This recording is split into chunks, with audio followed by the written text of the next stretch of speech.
একটা ফোঁটা পানি বের হওয়ার জন্য যদি গোসল করা লাগে, ওই পানিতে আমার জন্য, আপনার জন্য, সবার জন্য নাকি?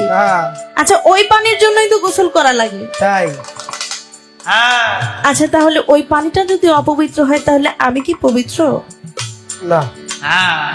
এটা এটা আপনার কাছে আমার একটা প্রশ্ন, যে শরীয়তের বিধানে স্বামী স্ত্রী একই কক্ষে শয়ন করলে ফরজ গোসল করা লাগে, তাহলে আমি তো ওই পানিতেই জন্ম, তাহলে কোন পানি আছে পৃথিবীতে সেই পানিতে আমি পবিত্র হইতে পারবো? এটা আমি আমাকে দিব। কোথায় সেই পানি আছে যেই পানি দিয়ে পবিত্র হওয়া? পানি নদীর পানি অপবিত্র বলেছেন জ্ঞানী। জ্ঞানী। নদীর পানিও নাকি অপবিত্র? নদীর পানিতে লঞ্চ স্টিমার চলে না, চলে। সেখানে মলমূত্র কি ফেলে না মানুষ? ফেলে। একই ঘাটে কাপড় চোপড় ধুইতেছে, তারপর গরু গোসল করাইতেছে, থালা বাসন ধুইতেছে, সবকিছুই হচ্ছে ময়লাই তো ফালায় নাকি? ময়লা কাপড় চোপড়ই তো ওইখানে ধোয়, তাহলে সেটা পবিত্র হলো কিভাবে? আসলে কোন পানি দিয়ে অজু গোসল করা যায়?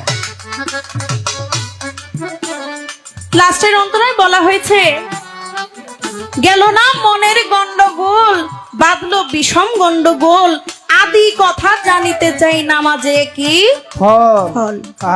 আসলে নামাজ কিভাবে পড়তে হয় আর সঠিক পদ্ধতি কি, আর সঠিকভাবে পড়লে তার ফলটা কি, আমি আপনার কাছে এই ছোট্ট করে প্রথমবারের মতো জানতে চাই। আশা করি সুন্দরভাবে আপনি বুঝিয়ে দিবেন।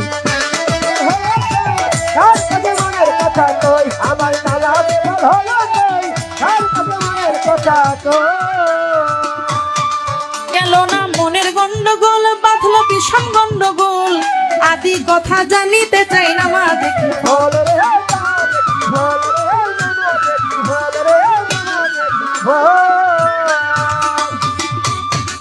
গেল না মনের গন্ডগোল, বাঁধলো বিষম গন্ডগোল, আদি কথা জানিতে চাই নামাজে কি ফল।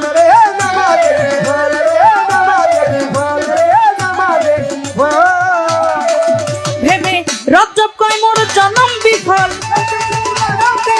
রজব কয় মোর জনম বিফল, আসল নামাজে হইল কই, কার কাছে মনের কথা কই, নামাজে মন বসে কই গো, নামাজে মন বসে কই, কার কাছে মনের কথা কই।